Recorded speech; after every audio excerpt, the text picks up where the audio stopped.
श्री गणेशाय नमः। नमस्कार दोस्तों, अर्चना भक्ति में आपका एक बार फिर से स्वागत है। दोस्तों, हम आपके लिए रोचक कथाएं लाते हैं। यदि आपको हमारी कथाएं पसंद आती हैं तो हमारे चैनल को लाइक करें, सब्सक्राइब करें। दोस्तों, आज हम आपके लिए 12 ज्योतिर्लिंगों में से 10वें ज्योतिर्लिंग नागेश्वर की कथा को कहेंगे। यह ज्योतिर्लिंग गुजरात के बाहरी क्षेत्र में द्वारिका स्थान में स्थित है।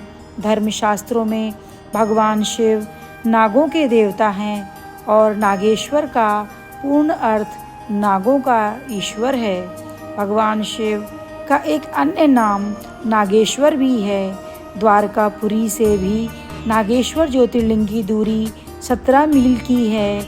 इस ज्योतिर्लिंग की महिमा में कहा गया है कि जो व्यक्ति श्रद्धा से और विश्वास के साथ यहाँ दर्शन के लिए आता है उसकी सभी मनोकामनाएं पूरी होती हैं। भगवान शिव का यह प्रसिद्ध ज्योतिर्लिंग है। इस पवित्र ज्योतिर्लिंग के दर्शन की शास्त्रों में बड़ी महिमा बताई गई है। कहा गया है कि जो श्रद्धापूर्वक इसकी उत्पत्ति और महात्म्य की कथा को सुनेगा वह सारे पापों से छुटकारा पाकर समस्त सुखों का भोग करता हुआ अंत में भगवान शिव के परम पवित्र दिव्य धाम को प्राप्त होगा। सुप्रिय नामक एक बड़ा धर्मात्मा और सदाचारी वैश्य था। वह भगवान शिव का अनन्य भक्त था। वह निरंतर उनकी आराधना, पूजन और ध्यान में तल्लीन रहता था। अपने सारे कार्य वह भगवान शिव को अर्पित करके करता था। मन वचन कर्म से वह पूर्णतः शिवार्चन में ही तल्लीन रहता था। उसकी इस शिव भक्ति से दारूक नामक एक राक्षस बहुत क्रुद्ध रहता था। उसे भगवान शिव की यह पूजा किसी प्रकार भी अच्छी नहीं लगती थी। वह निरंतर इस बात का प्रयत्न किया करता था कि उस सुप्रिय की पूजा अर्चना में विघ्न पहुँचे। एक बार सुप्रिय नौका पर सवार होकर कहीं जा रहा था। उस दुष्ट राक्षस दारूक ने यह उपयुक्त अवसर देखकर नौका पर आक्रमण कर दिया। उसने नौका में सवार सभी यात्रियों को पकड़कर अपनी राजधानी में ले जाकर कैद कर लिया। सुप्रिय कारागार में भी अपने नित्य नियम के अनुसार भगवान शिव की पूजा आराधना करने लगा। अन्य बंदी यात्रियों को भी वह शिव भक्ति की प्रेरणा देने लगा।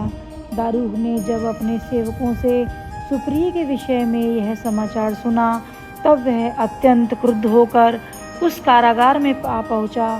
सुप्रिय उस समय भगवान शिव के चरणों में ध्यान लगाए हुए दोनों आंखें बंद किए बैठा था। उस राक्षस ने उसकी यह मुद्रा देखकर अत्यंत भीषण स्वर में उसे डांटते हुए कहा, अरे दुष्ट वैश्य, तू आंखें बंद कर इस समय यहाँ कौन से उपद्रव और षड्यंत्र करने की बातें सोच रहा है। उसके यह कहने पर भी धर्मात्मा शिव भक्त सुप्रिय की समाधि भंग नहीं हुई। अब तो वह दारूक राक्षस क्रोध से एकदम पागल हो उठा।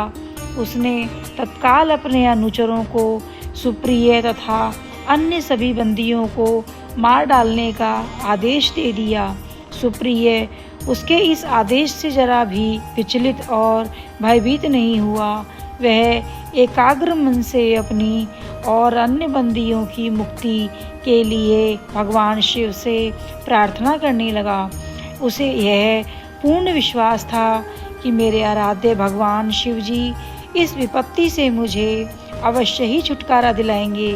उसकी प्रार्थना सुनकर भगवान शंकर जी तत्क्षण उस कारागार में एक ऊंचे स्थान में एक चमकते हुए सिंहासन पर स्थित होकर ज्योतिर्लिंग के रूप में प्रकट हो गए। उन्होंने इस प्रकार सुप्रिय को दर्शन देकर उसे अपना पाशुपत अस्त्र भी प्रदान किया। इस अस्त्र से राक्षस दारूक तथा उसके सहायक का वध करके सुप्रिय शिवधाम को चला गया। भगवान शिव के आदेशानुसार इस ज्योतिर्लिंग का नाम नागेश्वर पड़ा।